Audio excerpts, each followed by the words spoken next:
So again, the story comes from Reddit from the poster Pinoy Silver 3 months ago. 3 months ago. The title is Chemical Warfare Used to Teach Coworkers Manners. It starts off. A few years ago, I used to work as an active duty in the USAF and the Security Forces Squadron. That would be the United States Air Force Security Forces Squadron. Basically, military police. A typical workday would have me spend 12 hours checking IDs at the front gate, patrolling the base, or being put in a non moving post in the middle of nowhere in which you would spend most of the time contemplating your life choices. The last one is where our story takes place. At the time, we were combining two different work groups, night and day shift, to build up our manpower for the week because we were expecting some important people to fly into our base. Also, all this was happening in the middle of January. So the average temperature outside was around too freaking cold. I was tasked with being post on the flight line in the truck with two other airmen. One of the guys I was partnered up with, we'll call him Nate, was from my group, so I already knew him. The other guy we'll call Jimmy was from the other group. I didn't know much about the guy, so I asked around about him. The best way to describe him in one word would be cornhusker. Jimmy was what you would call a good old Midwestern boy. A good guy, honestly, and a decent coworker. However, he had this one particular quirk that could quickly get on your nerves. Jimmy was well known for farting and never apologizing for it.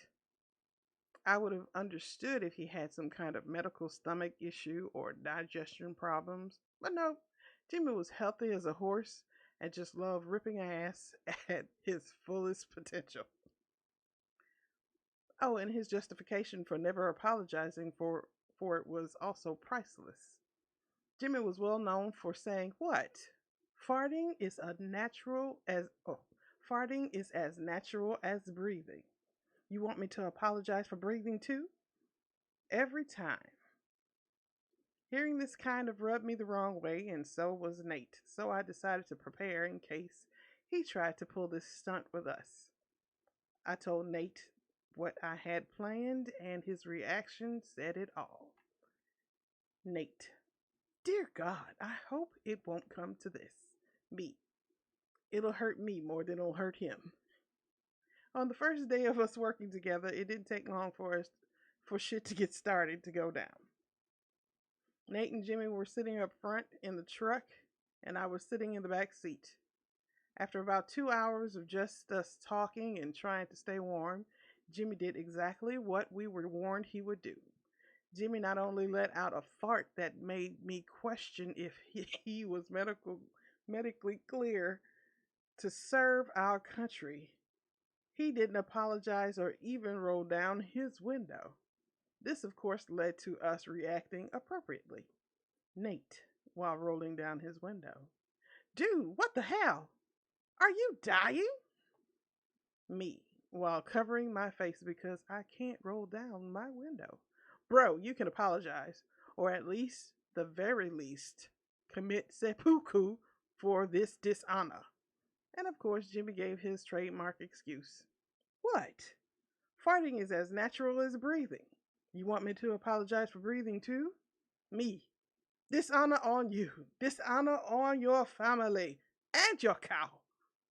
This ticked me off, and so I decided to immediately take action and initiated Plan F. Without Jimmy seeing, I took out a box of pure high fiber breakfast protein bars from my gear bag that I bought from the commissary right before work. I don't remember how many there were in the box, 6 or 8. I just know that I ate them all in like 20 minutes.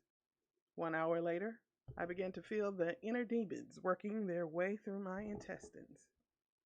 So I started a conversation with Nate to give him the code word to let him know that things were about to go bad. Me, yo dude, any plans this break? Nate, no, not really. You? Me. I was thinking about rewatching the last Airbender movie. Once Nate heard the code word Airbender and the fact that I mentioned that movie, he knew it was time to leave.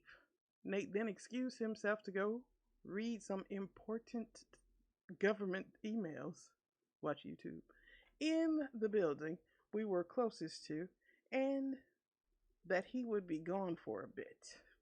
Side note, our post had a specific rule we had to follow. There had to be 2 people at the truck at all times. One person can leave for however long to go to the bathroom, smoke, get food, or whatever. But until that one person comes back, nobody else can leave. Now back to the story. Okay, at this point, Nate had been gone for about 5 minutes. Jimmy was chilling in the front seat, and I was in the back seat getting ready to exercise the horror that raged inside me. I gave myself last rites, and 1 minute later it happened. I let out the most aggressive and physically demanding fart you could ever expect a 160-pound Filipino to be able to do. Jimmy's initial reaction was surprisingly positive. Jimmy, damn boy, where in, where I'm from, that's called a tree bender. Ha ha. But then 3 seconds later, the smell hit. Jimmy began to gag and frantically started to roll down his window and stick his head out of the truck.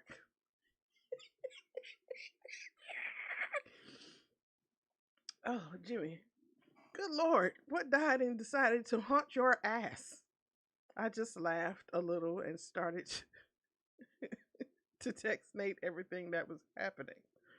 After about another minute, the smell began to dissipate and Jimmy brings his head back in from the freezing cold. Once Jimmy was done rolling up his window, I once again let loose another and even bigger fart. Pretty sure I made the truck vibrate. And once again, the smell forced Jimmy's head out of the truck. Jimmy, okay, seriously, what the hell? At that moment, I decided to just sit back and let karma take the wheel, and gave back to him his famous catchphrase.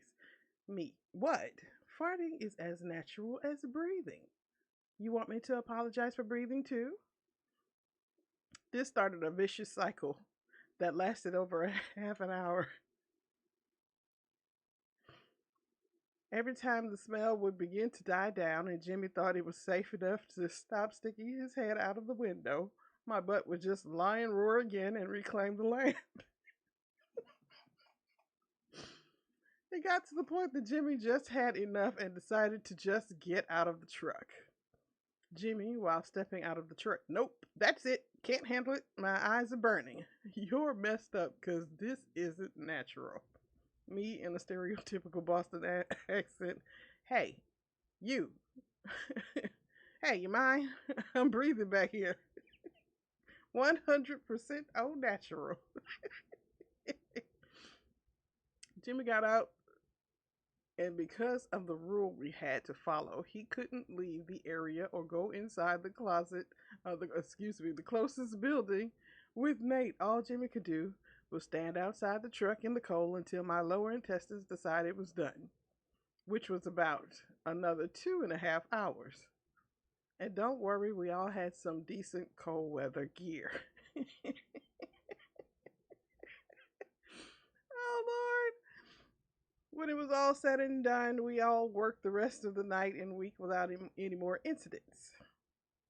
I don't know if he went back to his old ways when he went back to the night shift. I just know he didn't pull any more stunts like this with us. Because of that, I like to think he learned his lesson.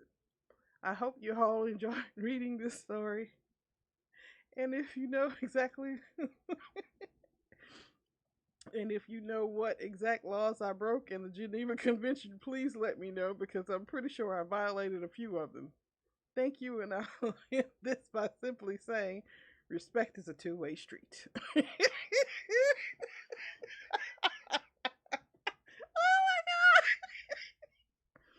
Oh, oh, again, this is a Petty Revenge story on Reddit posted by Pinoy Silver, posted 3 months ago.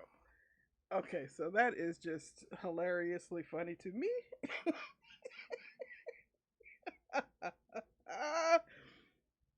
Oh, I don't know how many of you have gotten petty revenge at your jobs, but oh my God, this is special.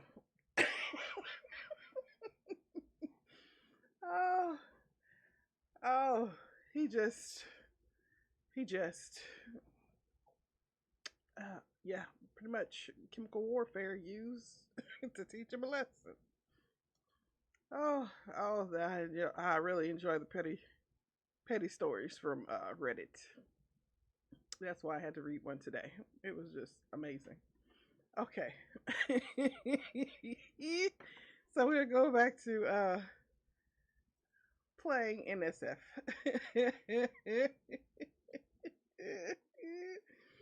Oh,